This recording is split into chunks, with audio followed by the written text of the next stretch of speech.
Hi, welcome to the Sensible Project Manager Hangout. This is Hangout number 10. Today we are going to talk about project manager interview questions. And once again, I'm really excited about this because of the partnership we're having with PM Chat. Last week I thought went well. Great conversation on both sides, whether it was in the chat or whether it was in the Hangout. Great conversation. A couple things before we get started. Wanted to mention when those of you that are watching the chat, when you're including information in the chat, excuse me, when you're including in your tweets, don't bother including PM Hangout. I appreciate that, but let's during the time of the chat, just include PM Chat. And then you'll have a little bit more of that 140 characters to use. So after the words, feel free to use PM Hangout. In fact, I'd appreciate it. But during the chat, just make sure you're including just PM Chat. Anyway, let's go in today. I think this is, for those of you that are in the United States, this is the weekend before Labor Day. And so we're a little bit light in the Hangout itself, but Alan, go ahead and introduce yourself. You were here last week, but introduce yourself. Yeah, so my name is Alan Daly. I'm on Twitter, I'm known as Daily Agile. So I'm an Agile coach with a company called Big Visible Solutions. And of course, Agile thinking and doing things in an Agile way touches a lot on project management. So it's been interesting to hook into the project management community online and learn from you as I hopefully can teach you guys something. Great, and just as a preview, next week our plan for the Hangout is to actually have a guest speaker or a guest thought leader that Alan will be right along your lines. He's going to be, his specialty is Agile. Oh, cool. And so that will be the topic for next week. Anyway, so you'll probably want to join in on that one as well. Oh, good. Okay, so just to begin the Hangout, wanted to approach it with a couple of different things. When I think about an interview that I've sat in, I've actually sat on both sides of the table as the interviewer and as the interviewee. I know during this Hangout, my tongue's going to get twisted between those two, but yes. we'll try. So anyway, from both sides of the table, I think that there is, I don't know if you want to say an agenda, but there is an approach or something that you want to get from. If you're the interviewer, then you're looking for something in a candidate. If you're the interviewee, you're looking for something about that company that you're interviewing. So, Ellen, you posted actually something in the community earlier in the week about that. What are your thoughts about that, for what you gain from both sides of the table? Yeah, well, I always find it interesting to look online. You know, there's different people that will post online their interview experiences at different companies. In particular, Google seems to have a lot of people post about their interviewing with Google experiences. But I like to look at what kind of questions does the company ask of the candidate. The questions that are asked of the candidate can tell you a lot about the company, depending on how the question is phrased or what questions seem to be the most important to the company. You can get a flavor of the culture and expectations that the company has of people who work there. So that's the part that fascinates me. So aside from, as a candidate, and we'll probably get into this a little bit more, but as a candidate, you'd certainly want to ask direct questions of your interviewer about the company and about the work that you're going to be doing. But also you need to make sure that you listen to the questions and and read from the question. You can learn a lot about the company and its culture, things that the interviewer isn't actually saying, but the question tells you. Great, I agree. One of the things I think about as I sit through an interview is as an interviewee, I actually like to listen to what they're asking, and actually sometimes I'd like to try to see if I can direct the conversation, so I'm gaining that information about the company. And then, so as we talk about throughout this hangout, I wanted to approach a couple of different things. One of them is we'll first start about questions that an interviewer is asking.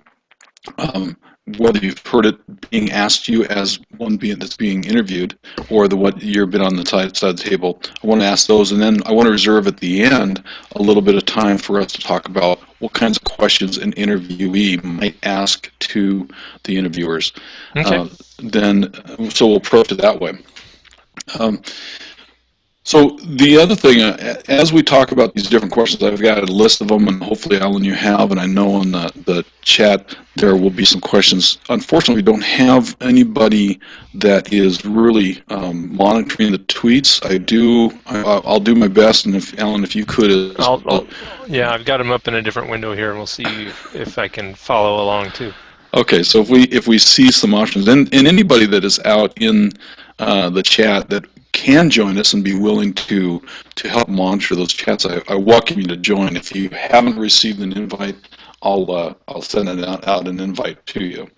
So anyway, let's get into the questions then. One of the questions, well, actually, as we talk about these questions, I would like to ask two things about the questions that we might have been asked, or good questions that we've had.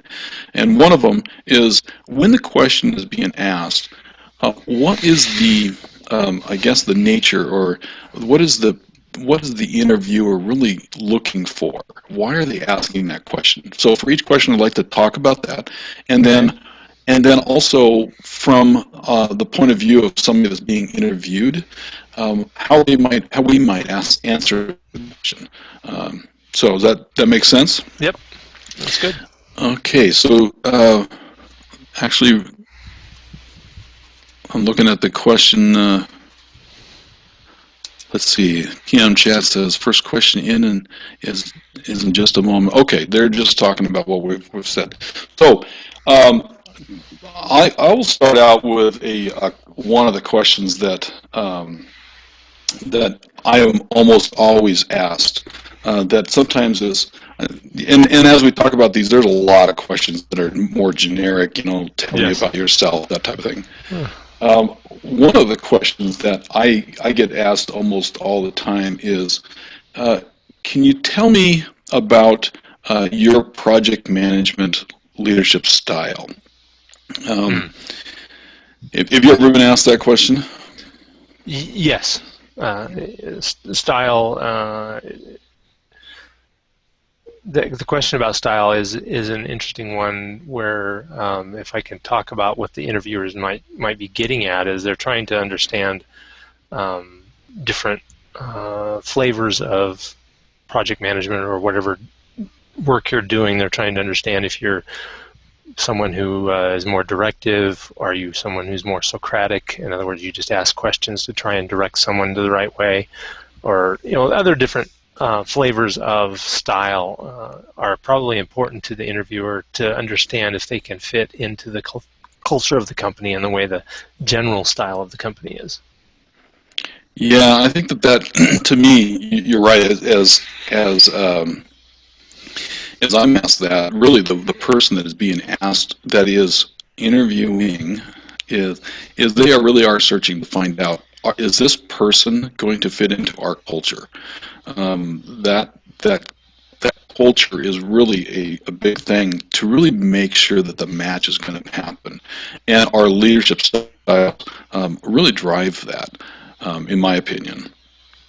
So, or with that said, if you had that question, how would you answer that question? Or what? Maybe two things we want to think about is how we might answer that question, and I'm hoping that this hangout will be useful for those people in the future that are looking for employment and they want to get prepared for an interview. So maybe recommended ways to, and maybe pitfalls to stay away from as to answer those kinds of questions. So, well, this is an interesting question in that as an interviewer, if I were asking this question, I would take notes on the answer, but then also be aware throughout the rest of the interview if other answers they give match what they told me when they said what their style was. In other words, I don't think anybody who is the interviewee is going to say, well, my style is to just tell everybody what to do. Very few people are gonna say that, but then other answers that you give later on in the interview might reveal that you're the type of person that is going to just boss people around. Now, that may be a good fit for a particular company, I don't know, but it wouldn't be a fit for a company that I would be looking for. So to answer the style question, I think, first of all, for all of these answers to any question you give, you need to be authentic. You need to be truthful. And I see those as two different things in reality. Being truthful, you can say things that are factually truthful, but if you are saying them in too much of a practiced way or trying too hard, as it were, then you're not revealing who you really are, and it's better to be authentic. That will help establish a better fit between you and the potential employer. So answer in an authentic way that kind of describes what your style is, and I would give an example and say, well, I am a type of person who likes to guide someone to an answer, and once there was this problem that we had, blah, blah, blah, and this is how I guided them to get to an answer. Examples are very helpful in these types of questions to kind of reveal your style, to answer that style sort of thing, because a style is kind of amorphous, right? And so if you give a little bit of an answer with an example, it helps people to understand clearly what you're trying to say. Yeah, I agree. It does help clarify and let that person relate to what you've just said. Mm-hmm. There was a question. The first question that was on the PM chat is, how do you deal with failure? Actually, one of the first questions. How do you deal with failure?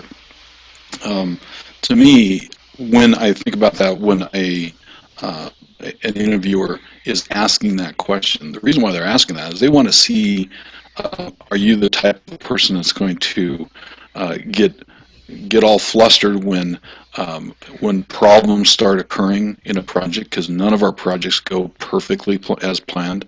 How do you handle that kind of stress? How do you handle things when things go wrong? I think that's what they're looking for. That's the nature of why they're asking that question, and to see if you're going to fit. Going back to the culture point of view, if your approach to handling failure is going to fit into it. Agree? Other things that they might be asking for if they're asking about how you handle failure? I don't know. I'm trying to imagine being asked that question because I've never been asked that question. I can think of some decent answers, but so I guess your explanation is as good as any, because I can't think of how exactly what that tells me as an interviewer. You know, that feels to me like a question that I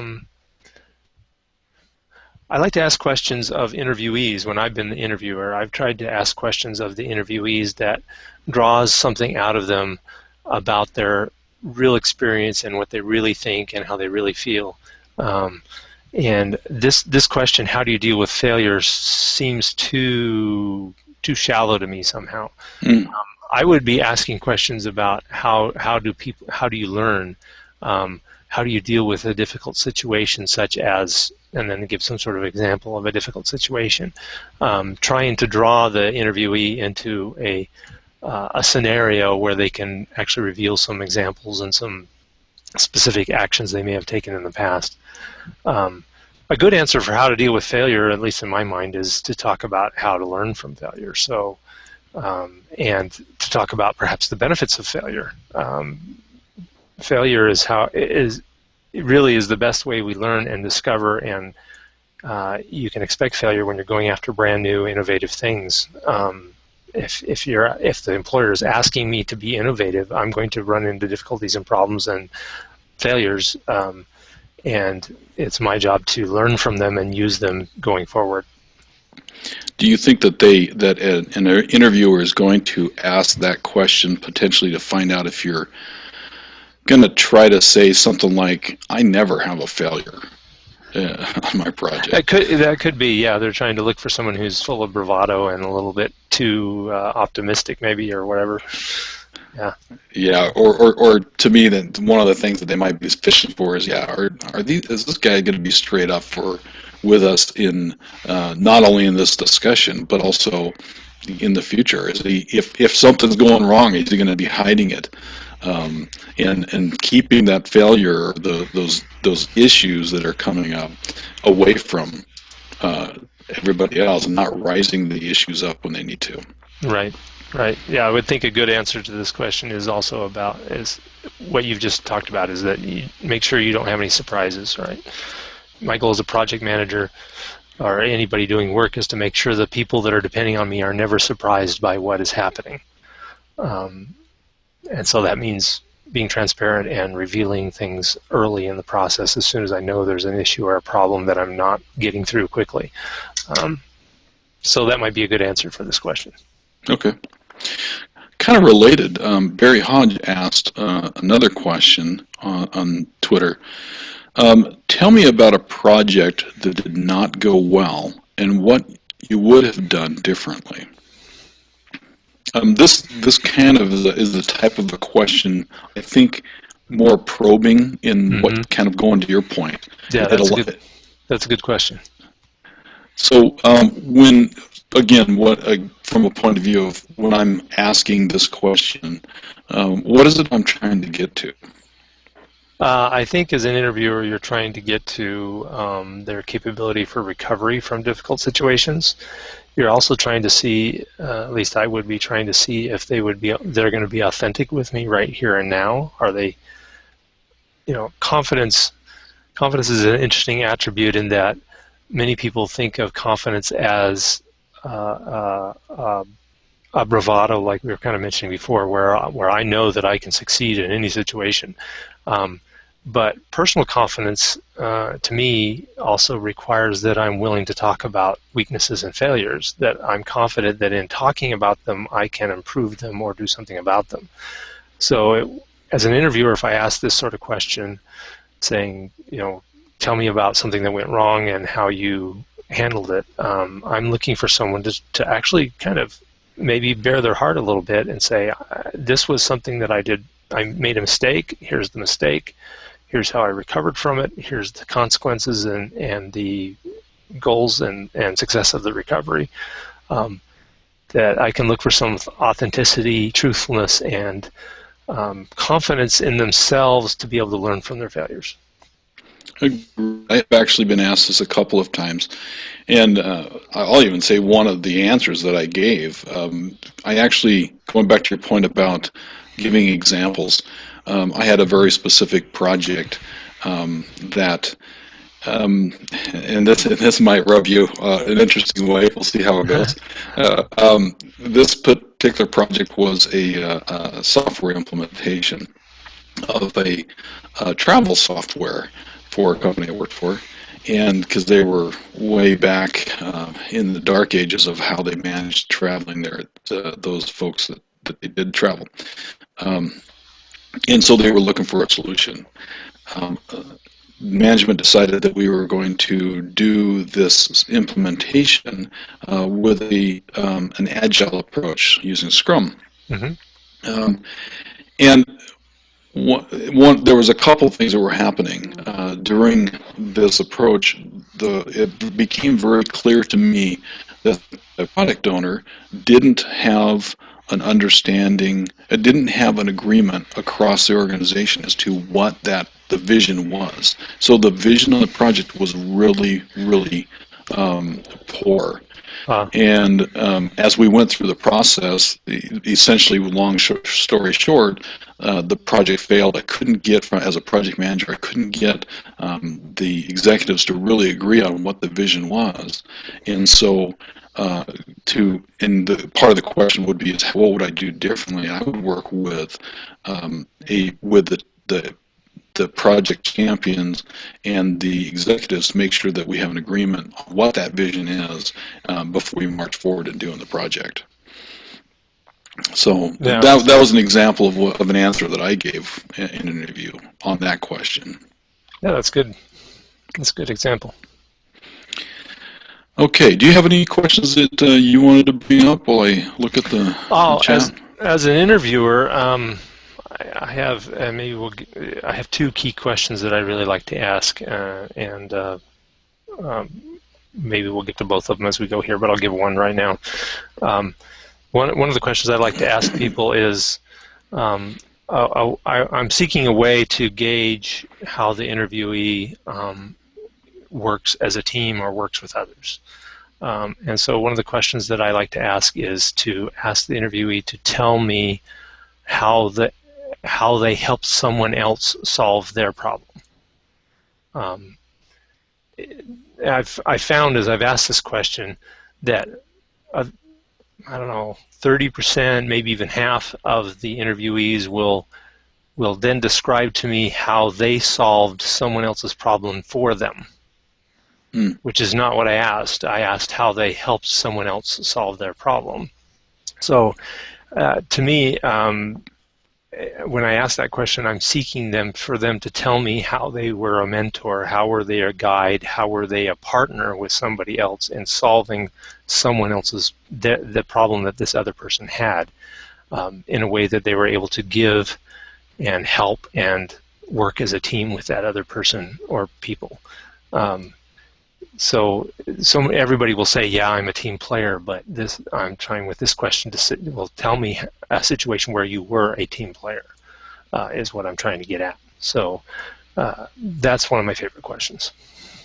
That is a great question, because you're doing two things. You want to make sure that they're listening to you and they have they understand, or they have the ability to process what you're really asking, and secondly, you're finding out from them how would they approach that type of a situation. Right. And have you ever been asked that question? No, I don't think I have. Not at least not directly. I can't think of a time that I've been asked that question. Yeah, again, the way I would probably answer the question is, all right, here's an example in which I had there was a problem that somebody needed to help with, and this is what I did specifically to help them. Mm-hmm. Yeah, it's a very simple answer, but it's interesting to see if they answer and describe how they helped someone, or if they describe how they took over the problem and solved it themselves. Right. Right, and that's the subtle difference that I'm kind of looking for. Well, on top of that, if you find somebody that really will try to solve all of the problems for somebody, they're going to be an ineffective leader. Correct. Right. Correct. Okay, here's another question from PM chat. Given a scenario of conflict between team members and asked how I would solve it. So you have two team members that have a conflict, which I'm sure never happens on a project. Yeah, never. How would you solve that? Again, I'll take the shot at what a team or a interviewer might be looking for is really they're trying to understand your ability and your skills to resolve conflict, because there is going to be conflict on a project, and so they're trying to assess your ability in doing that and the approach that you're going to take in solving that. So I think it's twofold. How can you do it? And secondly, what is your approach, so they can assess if that matches up with their culture. Any thoughts along that way, or do you want to just go ahead and see how you would handle answering the question? Well, if they give me a specific example of a type of conflict or some sort of scenario, be it real or imaginary, then I would, of course, tailor my answer to that specific need. But in general, conflict, has different degrees of ways of solving it, everything from having one-to-one conversations or having some kind of mediated conversation with the two people involved, or maybe it might be a whole team conversation. And then there's different ways of getting those things out in the open in ways that are safe for everybody involved. So I think in answering this question, what you need to do is just draw from your experience and from what you know about handling people and conflict, and give a good answer or an honest answer. If you're not good at that sort of thing, then there's some books like The 5 Dysfunctions of a Team and Critical Conversations, Crucial Conversations. I'm sorry, it's Crucial Conversations is the name of a book that talks about these kinds of things where you have mechanisms for dealing with conflict. So if you need to bone up on that for your next interview, then those are places you can go look. Oh, what is the name of the book? Who writes it? Do you know? There's no, I don't. But I'll go look it up and while we're talking here, and we'll find it.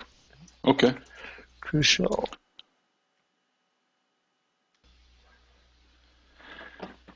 Let me while you're doing that, let me throw out another question, and then before we answer that, we can. Unless did you find that? I just found it. Yeah, it's called Crucial Conversations: Tools for Talking When Stakes Are High. There's 4 authors: Patterson, Grenny, Macmillan, and Switzler. Great.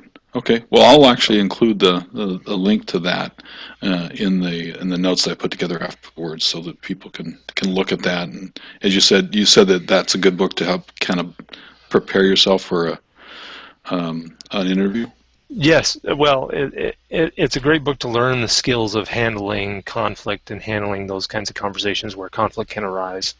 And so, not only is it good to prepare for an interview, it's good for your career if you're in a position where you need to do that. Great. Okay, here's another question that I've had asked before. Describe the most complex project you've managed, start to finish. Again, I think that the reason why an employer might ask this question, of course, is to see the complexity or the skill level and experience that you've had in leading a project. Are you somebody that has led short 2 or 3 month projects with low budgets, or are you somebody that handles projects that are multiple years, multiple people on it, and so forth? Really trying to assess your skill level and to see if that matches up with the types of projects that they have in mind for you. Yes, and I would caution the interviewee to be truthful in this state. You know, you don't want 6 months. You don't want to get the job and then 6 months down the road be way over your head. That makes you and the employer unhappy. So be honest in your answers, but also as you answer, realize that complex doesn't necessarily mean large or long. Complexity, in my mind anyway, has to do with communication channels and how difficult the actual project is. You know, the product that you're trying to create might have a lot of complexity and different pieces in motion, even if it's only 3 months or something like that. And a small team, there can be a lot of complexity there. So don't completely discount your experience and by confusing complex to mean big and large. But also at the same time, don't overinflate or be dishonest about your experience. True. You want to make sure that you're clear on the level of experience you have. And you're right. There are some very complex short-term projects. Yeah. That is really important to bring out, and there's nothing wrong with bringing that type of thing out. Yep. Absolutely. Okay. Let's see. Let's go back to a question that you said that you had another question that you quite often ask. Yeah. So I have to remember how I phrase it. So I like to ask. This is actually somewhat controversial, at least it has started to be. But I think if it's handled well by the interviewer, then it can be a very interesting and rewarding experience for both the interviewer and the interviewee. In our world today, we're more and more projects require us to be able to communicate very well with each other, work in a team, and be able to describe and things to each other about our understanding and how we understand things. That means that everybody more and more is required to kind of be a teacher. So I like to set up a scenario where I ask the interviewee, I says, okay, I pull out my phone, right, and I set a timer for 5 minutes. I say, I want you to teach me something in 5 minutes. Now, you can be anything you want. You can teach me how to water ski. You can teach me how to change a tire.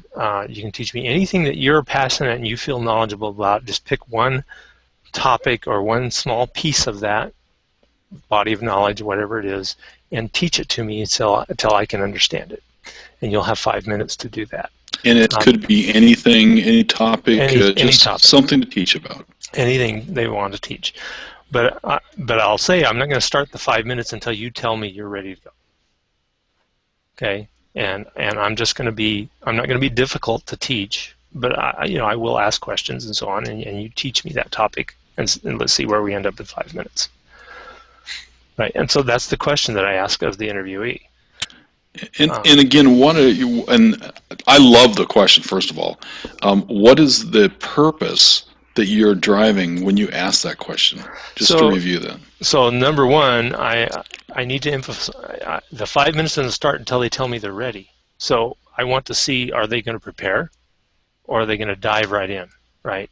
Do they want to sit there, and they can sit there and take 10 minutes to make an outline of the 5-minute presentation on an index card or whatever. They have time to prepare. Do they use that time to prepare, or do they not? And when they use that time to prepare, what do they do while they're preparing? Do they continue to ask me questions? Well, what are the requirements here? How much do you need to end up knowing after 5 minutes, etc.? So that's an interesting indicator to me to see if they can take the time to organize and prepare while they're, quote, under pressure, while I'm sitting there waiting for them to start, right? So that's one thing. And then once I start the 5 minutes, then I'm looking at what I'm trying to measure is, for example, say that I ask this of a developer, or I'm asking it of let's focus on a project manager. Project managers have to explain problems, successes, perhaps even highly technical things to stakeholders, to customers, they have to explain the customer's point of view to the team members and the people creating whatever you're working on.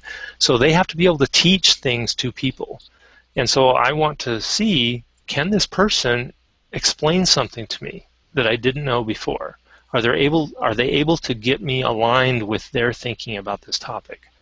And that's kind of a measure or a taste of what it would look like when they're in their job, doing their job, attempting to explain things to others.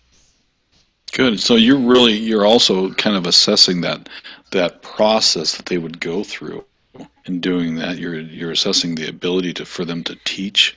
I think that's a great question, but that question is likely going to take, as you indicated, it's going to take more than the 5 minutes. It's going to be probably 10, 15-minute question, right? Yeah, well, it'll take a little while because the timer will run out, and then we'll talk about what happened. Here's what I understand. Is that what you meant for me to understand? And how did that go for you? Whatever. You just kind of take it into a conversation. To give an experience, the one time I asked this question where somebody really didn't do a good job is, as I asked this question and I asked them, I said, so do you have any questions about how we're going to do this? And he just kind of looked at me and he says, but I don't have any slides. So I, it was an interesting conversation from then on, but this person was simply not, in their mind, teaching somebody something meant that I had to have a slide deck. And that's kind of a limited view, at least in my assessment as the interviewer in that time. Interesting. Okay. Well, that's a great question. Let's jump to another one because this is Okay. it's very similar to the one you just described. Uh, I've done this a couple of times. One time, boy, it helped us find the right candidate. It was a slam dunk. Um, the interview really entailed. Oh, this one was probably about a good 20 minutes that this one question occurred. And what we did is before the interview, the three or four of us that were going to be doing the interview together, we put together a very realistic scenario, which was complicated, and which of course had some challenges to it.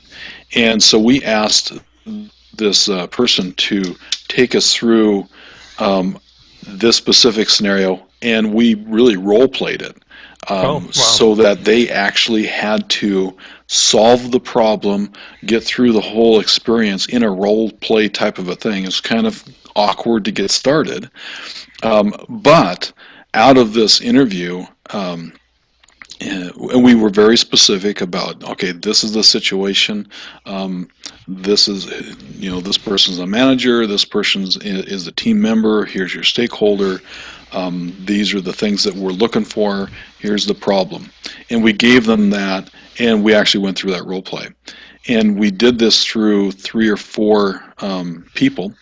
And out of that interview, it became clear the person that slam dunked it, they just really hit a home run on it. She took control, and when we hired her, she was exactly like that through the whole her experience at the company. So that role play type of approach was very appropriate. Very You ever good. experienced that? No, I haven't. When I was a software developer, software developers, rightfully so, get asked questions about, here's this code, what's wrong with it, or here's a goal, can you write code to do this? So that's not really role playing, though. So it's interesting that a role play situation would be a good thing to do. Yeah, it definitely stretched each of the candidates, and it really brought the strong one to light. Well, and if you're looking for somebody that's adaptable, right, that can dive into an unusual situation, I would think setting up a role play is exactly that sort of thing that you would make somebody have to dive into it and say, okay, I'm going to do this, and I'll role play it like like you've set it up. Yeah, you're right. Yeah, so if you're looking for somebody that's going to need that kind of a skill, you probably wouldn't Yep. use that type of a question. Yeah. If it's not that sort of situation, then maybe you wouldn't use it. Yeah. Okay. Okay. Let's go to another question Okay. that I have. There. Okay. So this one is a fairly typical question, and it's kind of related to the one we've had before. What is a typical size of budget that you've been a project manager for in the past? That type of a thing. I'm sure that you have heard those kinds of questions. What's a company looking for when they're asking that question? Well, maybe this gets back to the complexity or complex, project question. I can see the size of the budget might be a proxy for complexity, for difficulty, for length of time, for risk. So the interviewer may be looking for all those kinds of different things to understand the experience of this person in dealing with high risk and so on. Project managers are trusted with a lot of money, really. As they're helping to manage this project, the salary that gets spent and other expenses are non-trivial, and it seems reasonable to me that an employer might ask this kind of question just to kind of see what their experience is with different levels of budget and how they handle them. Yeah, exactly that. So knowing that it is really understanding the size of the type of projects and the complexity, like you said, going back to the previous question, you definitely want to answer that question very succinctly. You can help. I think the other part that they're asking for is how are you managing, how much experience you have in managing the budgets? Because frankly, some project management positions, some organizations do not let the project manager do much for the budget. They are given a budget and you just run your project and go. Some organizations, they have the project manager get into a lot of detail and they have more responsibility for the budget. So I think part of it is trying to understand what your experience is on that. So if you have a wide range of experience on how you've handled budgets, I would share that. The other thing is that I would also make sure that I give some indication of the level of budgets I've had. Okay, I've done a $2 million project, or I've done a $50,000 project, or whatever that might be.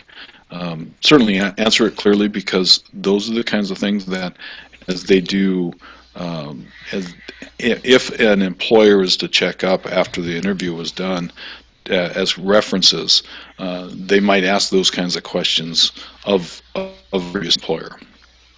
So you don't want to be caught in saying, I've run a $10 million project and you've never done that before. Right. Right. And on top of that, if you get that job and they are looking for you to run a $10 million project and you've done a $10,000 project, you're going to find yourself over your head real quick. Yeah.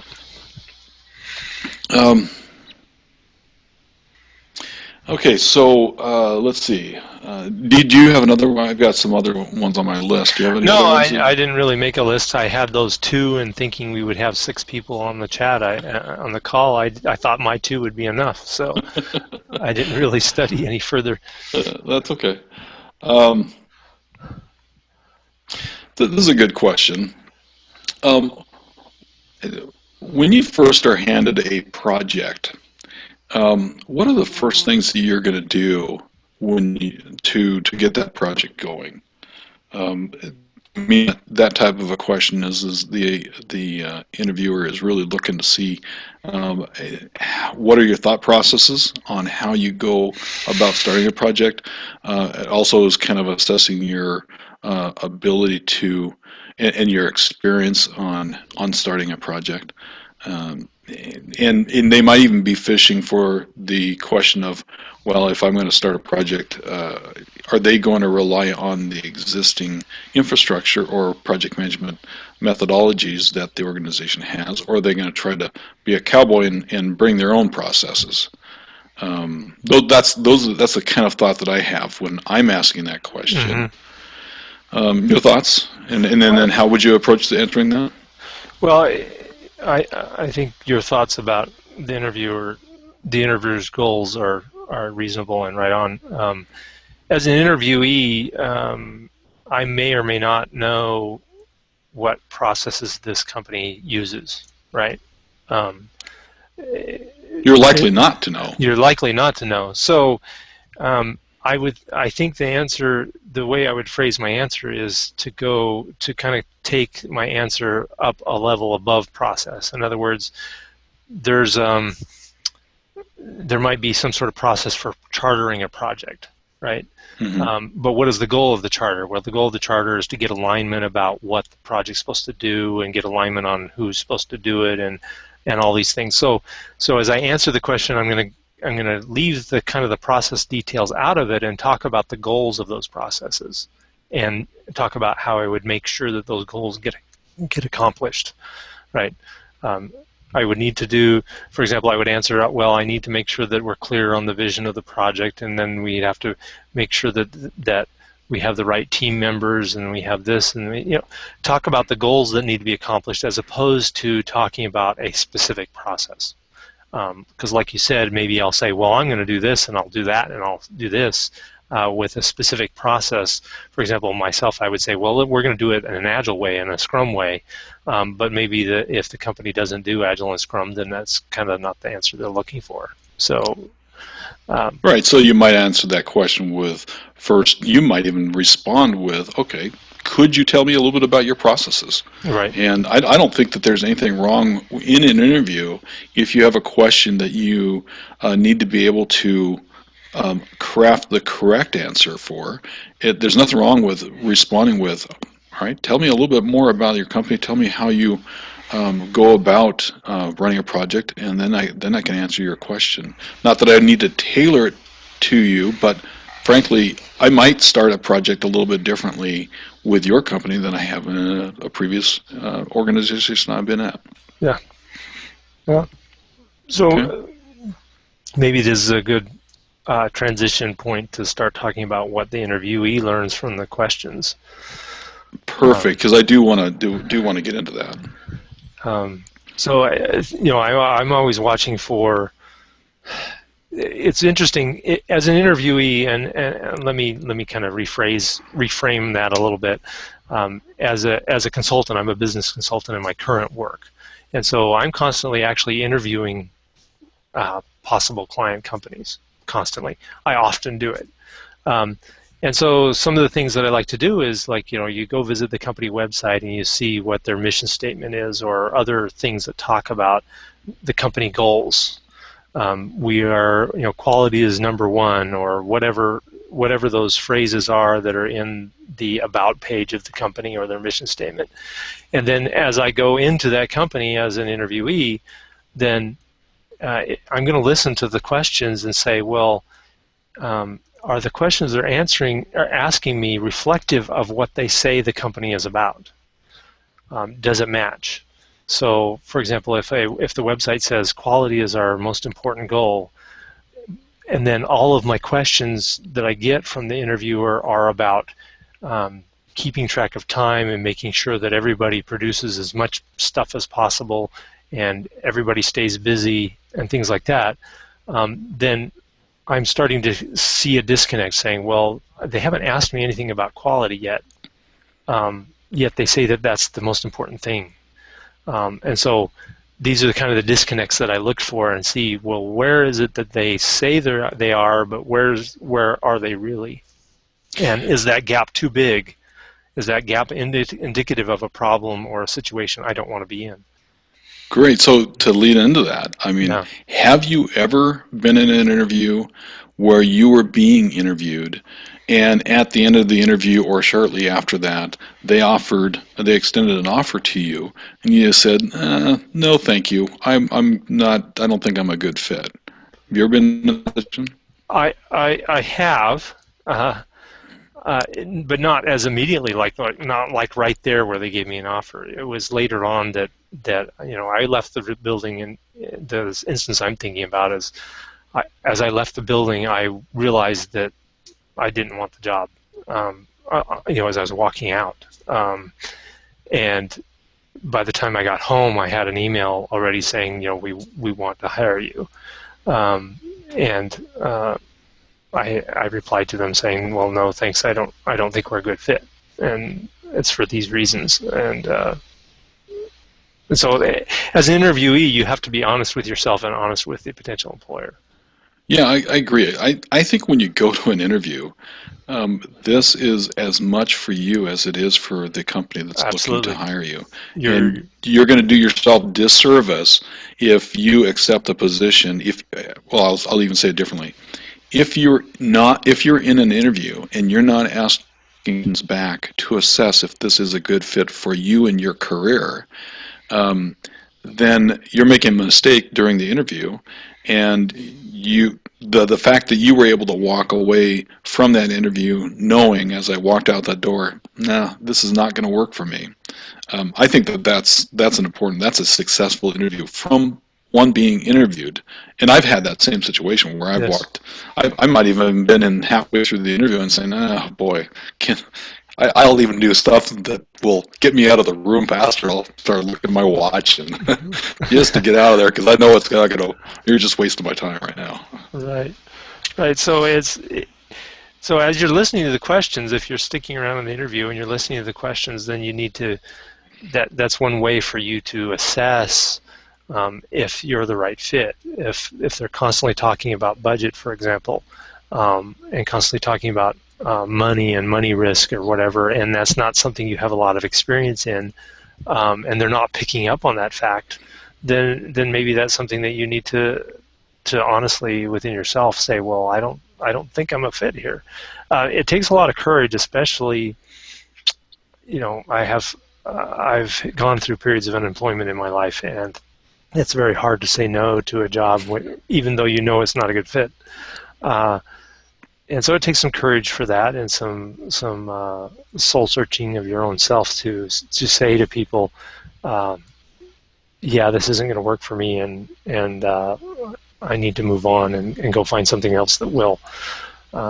I know from experience from taking a job that I didn't want to. It was painful, right? That is painful, and it's painful for them. It's painful for the employer, and it's painful for you, and it just doesn't fit. So. Okay, agreed. So let's talk. We have about 10 minutes left. Let's talk about questions that we might ask as one being interviewed to help us assess if this is a good fit. So do you have any of those that that are on the top of your head? Yeah, one that I ask, and sometimes this actually is a question that needs to come up a little bit later. Like if you're in a process where you have 2 or 3 series of interviews, this is something that might be for the later interviews, not something right at the beginning. But one question to ask is, say, can I see the place that I would be working, and can I meet the team that I'd be working with? So I want to go see. Am I sitting in a cubicle? Am I in an office? Is it open? Is the environment very sterile, or is it a fun place to work? These are things that you might have already learned through some sort of tour or something like that. But if you haven't yet seen the environment you're going to work with or met the people you will be expected to work with, I think that's important to take place, and you should ask for that if you aren't offered it previously. Great. I think that's, well, first of all, if you are offered to take a tour, that's usually a good indication that they are seriously looking at you, because they're spending more time. But if they don't, then yeah, I think that's a great thing. That show me that, because you can pick up a lot of things that are not said just by viewing the environment. Correct. Great. One of the things I like to ask is them, again, if I am looking to further my career, specifically, maybe I'm want to further my career in Agile, as an Agile project manager, as a Scrum Master or something like that. Okay, so if that's my goal, as an example, I might ask a question specifically about, can you tell me about your methodologies, your project management methodologies? What is the process you have, and so forth. As they explain that to me, if they do not have the ability to handle agile project management, could I still be a fit in the fact that, are they open to that? Are they, just because they're not doing it today, they might be wanting to do that in the future? So I almost always will ask questions about their methodologies and whether, how stringent they are, how developed they are, how mature they are in those processes, and that helps me understand if I am going to be a good fit or not. Yeah, and a follow-up to question to that is, if you feel like you're not really a fit for their culture or for their processes or something like that, and you also feel like they're still pursuing you seriously, then it's a good conversation to have about that disconnect. In other words, it looks like you're looking for me to come in here and work in an agile way, but as I look around the company, and based on the questions you're asking me, it doesn't look like you use Agile. You've told me you don't use Agile. So how does that affect me, and what is it you're expecting from me? Am I like the new Agile guy, and I'm supposed to take over this whole thing and change the world? That's a very different situation that you may or may not want to be in. So if somehow there's I was just using Agile as an example, but if there's somehow you see a significant disconnect between your experience and who you are and what the company is looking for, then I would ask about that difference and try to understand, why is this difference here, and how come you're still considering me if there's this big difference? Good. Let's turn it a little bit different Okay. twist. So one of the things that we want to do is we want to assess if they're not a good fit. What kinds of questions can we ask as one being interviewed, which will help solidify me as a candidate? If I think that this is going to be a good fit, I really want this job, what kinds of things can I ask back that will solidify me as that good choice? Um, Sorry. Yeah, go ahead.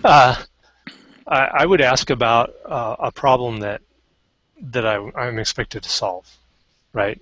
If I were to start this, maybe ask the question in this way: assuming that you were to hire me and I start here, in a week, what is the first project that I would be working on? What is the first problem that I'm expected to solve? What is the first thing I'm supposed to do? And have them kind of describe a little bit about the work that they're expecting you to take on as soon as you start. What that allows you to do is to start giving back a solution or start working on a solution with them right in the room. You can start creating a solution for them even before you're hired. And it allows you to have an interesting topic to put in your thank you letter, because I know you're going to send a thank you letter after the interview. So in your thank you letter, in your thank you letter, you can mention that specific problem, issue, project, whatever it is. You can say, hey, I've been thinking about it, and what about this aspect of it, or what about doing this sort of thing with it? So you're already demonstrating that you're diving into the work and you're doing the work, and you're capable of doing the work even before you've had the offer extended. And you're showing your initiative that you are going to follow up on a topic or an item that might be open. Yep. And one of the things I like to do is near the end of the interview, I usually like to ask the question, okay, we've been talking for an hour or whatever that is. What concerns do you have of me being the candidate of choice? Tell me, is there anything that you have concerns about that I can address right now? Because I don't want them to be walking away from the interview thinking one thing about me, and I haven't had an opportunity to address that topic because it wasn't apparent to me.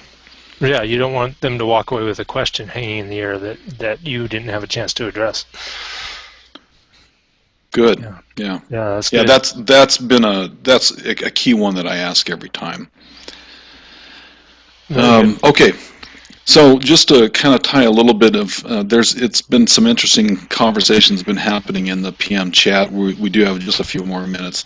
Just to kind of wind up, there's a couple things I've noticed that I've seen some discussion where they're mentioning that there's some differences, certainly some differences between cultures, and especially, something different questions that might occur in Europe is going to be different than in the United States, and I'm sure that that's different all around the world. And so they're having some interesting conversations about that. There was also a pretty funny, just the presentation of yourself, and specifically, you don't want to give a wet fish handshake, all right? You want to be able to show some confidence when you go into an interview. Give a good, firm, strong handshake, not a fish handshake, and that's important. You want to make sure that you're dressed well and presented well, so and appropriate for the interview. So if the culture for that interview, quite often before I get an interview set up, I will ask the question before the interview, what's the culture? What is the appropriate attire for this interview? And then once I establish what that attire is, I try to dress a little bit higher than what their expectations are. So if they say it's okay for you to come in jeans, I'm not going to wear jeans, but I might go in just an open shirt and a nice slacks. Right. I'm never going to underdress for that. I'm all going to make sure that I'm going to be, my hair's been cut. I've shaved for the day, and I don't have a 3-day growth, and that type of thing. I want to present myself the very best. Yeah, from an engineering background, I talk about those kinds of things as noise, right? Noise versus signal is an engineering term, and you don't want you want the signal of who you are and your capabilities to be very clear, and you don't want things about you to interfere with their understanding and acceptance of what you're presenting. So you don't want your clothes to distract, you don't want your hair to distract, your handshake, your other things. It's not that you're trying to hide who you are, you're trying to make a very clear channel to be able to describe your experience and how you might fit with their company. And more than anything, I think that you really want to show confidence, but not being cocky, not overconfidence. Correct. Great. Yep. Well, Alan, thank you so much for the conversation. Thanks everybody on the PM chat. Yes. It's been an hour. It's been a great conversation. I think that hopefully this will be helpful for other people as they think about preparing for in an interview. There's a lot to do with that, and there's lots of things that you need to do to prepare for that. Yep. And make sure they're going to be in the right fit, both sides.